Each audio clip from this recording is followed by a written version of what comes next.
উপস্থিতি 39 জন ঋণ খেলাপি। আগেই ঋণ খেলাপিদের আপনারা নমিনেশন দিয়েছেন। আপনাদের সন্ত্রাসী কর্মকাণ্ডে নিজেদের মধ্যে 217 জন খুন হয়েছে, কথা ঠিক কিনা বলেন?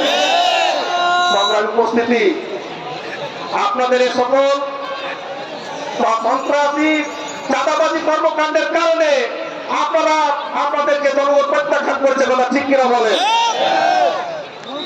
গতকালকে এখানে জনসভা ছিল, গতকালকে জনসভা লোক আনতে পারিনি ভাই, আপনাদের বিশাল জনসমুদ্রে পরিণত হয়ে গেছে। গতকালকে যেমন লাল কার্ড দেখানো হয়েছে, লাল কার্ড দেখানো হলো তাদের।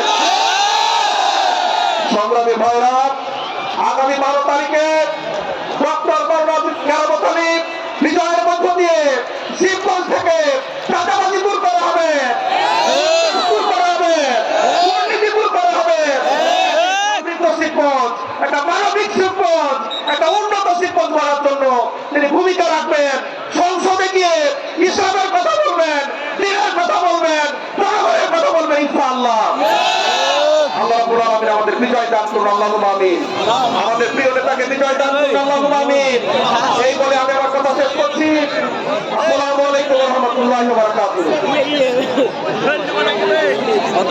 সংগ্রামী জনতা, এ পর্যায়ে মূল্যবান বক্তব্য রাখুন রাজশাহী বিশ্ববিদ্যালয়ের রাখুন তথ্য গবেষণা বিষয়ক সম্পাদক ছাত্র নেতা শিফাত আবু সালেহ। শিফাত আবু সালেহ।